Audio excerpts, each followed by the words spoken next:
Imagine this. You're sprinting down the field, the ball at your feet, your heart is pounding, and you're breathing harder and harder with every step. You reach the final defender, you fake right, go left, and your foot is hooked. You're on the ground in a matter of a second with a throbbing pain in your ankle. Or imagine this situation.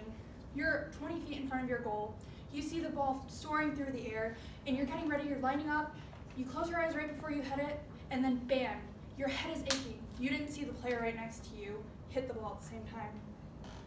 Or maybe it's your senior season, the first game of the season, and you're stuck on the sideline because you overworked your body and you can't play.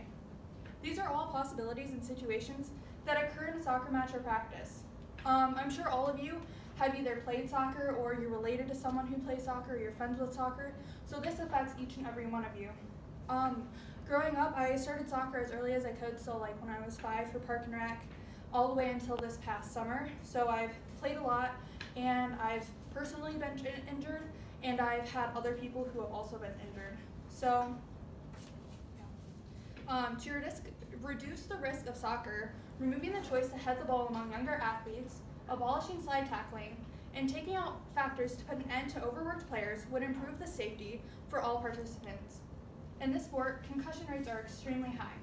In the U.S., over 50,000 concussions are reported annually in men's and women's high school soccer, and there's some that go unreported as well. Some of them can be from head-to-head collisions, or like from ball collisions, but a lot of the time it's from a hand, elbow, knees, shoulders, or like if you're a goalie, sometimes it can even be feet.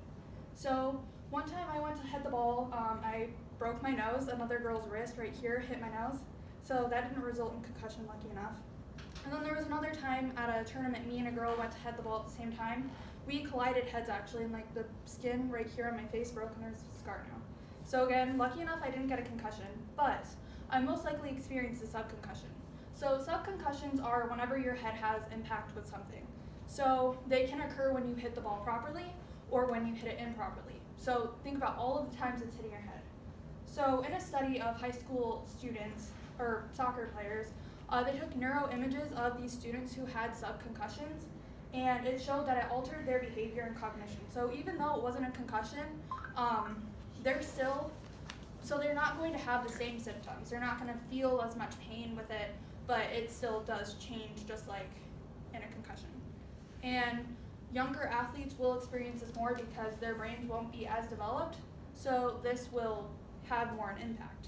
And coaching isn't great for soccer either, or any sport. According to the Iowa Board of Educational Examiners, for ages K through 12, it's just required that you're CPR certified, concussion trained, and take a 55-hour course, and you have to renew this every 5 years. Nowhere does it require you to have experience on soccer. So this means that there's not coaches to properly teach these athletes how to properly head the ball, and so in this case, sometimes they might teach it incorrectly, and it just makes it worse. So instead of improving the chances of them like being safer, it might actually like risk it. So some teams and stuff have tried to revise these rules. So they've made it so like AYSO, one of the teams I was on, American Youth Soccer Organization, made it so that athletes were not allowed to head the ball until they reached the 10U age group, which, funny enough, that is the most common age is to get head injuries, so 10 to 14-year-olds in soccer. So hence the need to remove heading the ball among younger athletes, so until the age of high school when their brains are more developed and they might have a better coaching. So reducing the likelihood of head injuries is the most urgent, but it is crucial to decrease the probabilities of injuries of the lower extremities. So lower extremities are pretty self-explanatory, your legs. So typical injuries, your hips, knees, shins, muscles, and your ankles. So in one study, it showed that 57% of injuries were reported to be in this area, but like researching it, many other sources showed about 50% or more as well. So a cause of this is slide tackling. That's when you go and slide on the ground to kick the ball. So a lot of the time, the players that are who have the ball, they're unprepared or unaware of other players doing this, so they're not able to react as quickly. And then another thing, so players have shin guards, but it does not protect most of your leg. It's a very thin, piece of plastic, doesn't cover much of your leg. You're left with a lot of it unexposed, or a lot of it exposed, so it doesn't really help. And then cards. Players will sometimes get handed a card if they make contact with another player, but they aren't called often enough. And while that player is being punished, the innocent player is also being punished because they're not given the time to recover, or they're having to take time to recover and they're still injured. So to ensure safety, slide tackling must be dropped. Another cause of these lower extremity injuries is from overusing them. So at the beginning of a season, it's really easy to push yourself and work hard and try to impress your coaches. But too much is too much, and your bodies do have a physical limit. So they're not going to be conditioned like they are halfway through the season or the end of the season. So it's good to know where your body's limit is and to not go over that limit. So muscles, bones, joints, tendons, and ligaments aren't given enough time to recover when you're overusing them. So a muscle builds when it breaks apart and then it rebuilds, and that forms your strength.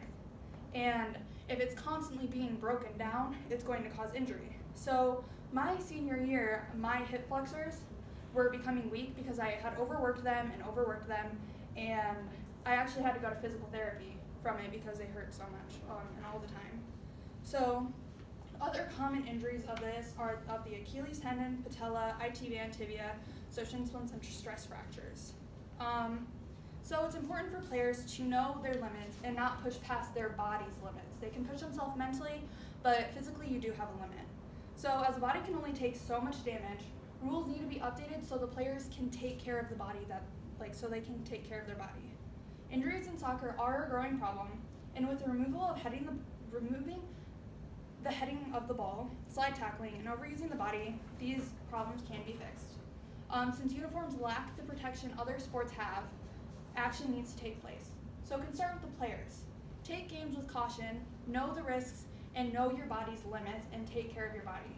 And for everyone else not playing, inform your family, friends, and everyone, or maybe one day your children, the risks of this thrilling sport. And if you decide to coach soccer one day, do your research on how to properly coach your team, and remember this speech. It is never too risky to take precaution to ensure you end the game as healthy as you started it. Thank you.